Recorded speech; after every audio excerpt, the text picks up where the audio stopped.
You've seen the videos where everyone and their mom makes $2,500 a week as a medical courier. Imagine how your life would change making an additional $2,500 every 7 days. Delivery service.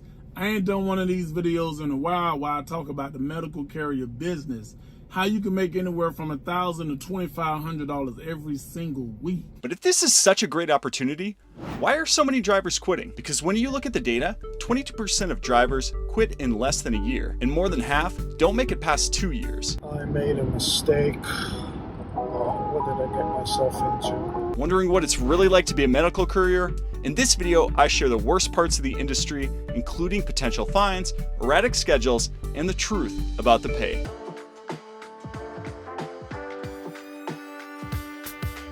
So let's take a look at this. Here is the average salary for medical couriers listed out by state. You can see in California, you make about 40 grand. You make 30 grand in Illinois, 34,000 per year in Minnesota, with the national average for a medical courier at just over about $35,000 per year, or 681 bucks per week. Of course, this is all gonna be pre-tax, right? So the average of 681 per week is a very long way from the $2,500 a week we see on all the hype videos. But let's say you're a hustler and committed to getting that big money. Here's what you're gonna need to do to make this happen. Watch this. It took me about 20-30 minutes to get to the hospital, check in, because I use their scanning system. Now, I will run this route until like 1:30, 2:30 in the afternoon, right? And then I have to jump on another route that runs from 3 p.m., 3:40 p.m. all the way to like 11:30, 12 o'clock at night. So these are things that you might be facing if you really want to hustle. So shout out to Duma Life for making this video. I'll link to the video in the resource below, but let's break down this guy's schedule. His first shift is from 7 a.m. to 1:30. Second shift is 3:30 to 12 p.m. And then he fits in one more shift in the middle of the night. So that's 12 hours on the clock. Let me know if you think you could do this in the comments, but I think this would be a brutal long-term schedule, especially if you've got a family or small kids. If you watch this guy's full video, this guy squeezes in extra trips on his days off with gig apps like Roadie.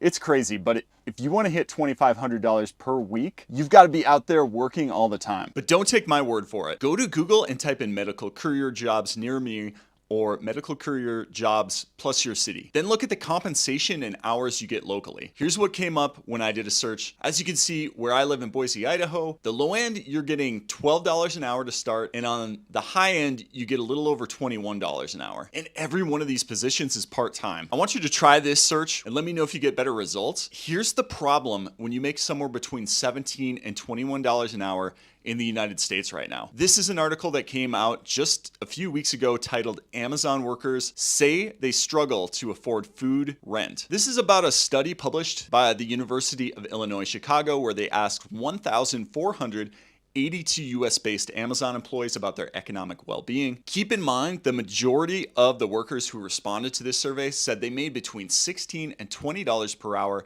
So that's the same range as these courier roles that we're looking at right now. And well, more than half the workers who took this survey said they experienced food insecurity in the last 3 months. This means they didn't have enough food to eat, or they had to skip a meal some days. Later in the article, it goes on to say a third of survey respondents reported using government-funded programs, primarily food stamps, and the US Government Accountability Office found Amazon among the biggest employers of people receiving food assistance. And this is one of the big challenges facing everyday Americans right now. It's a situation where you've got a job, you're working, but your paycheck isn't enough to cover food, rent, so you're trying to figure out how you can cut expenses, or maybe you can get a second job to bring in extra income. And what ends up happening is you see a lot of these workers being forced to rely on government assistance programs to feed their families, even though they have full-time jobs. And it really sucks, but this is the reality for someone making $17 to $20 an hour right now. And it doesn't matter how much you cut Starbucks out of your budget, it isn't enough money to support a family, much less try to save money to potentially put down,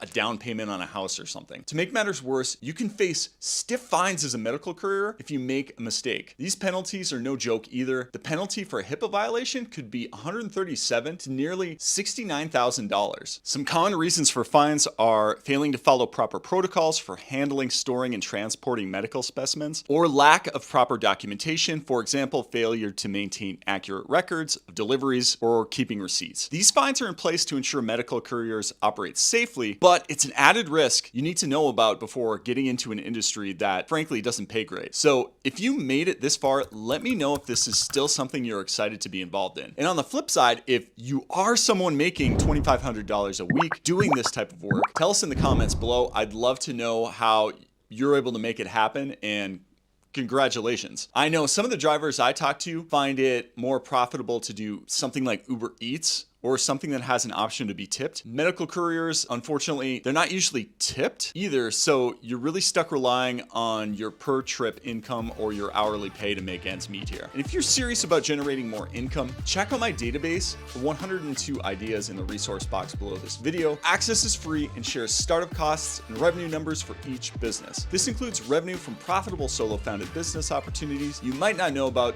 like parking lot cleaning, towing, junk removal, auto detailing, online businesses, and more. If you're looking for a new business idea, sign up below. Thanks for watching, and we'll see you in the next one.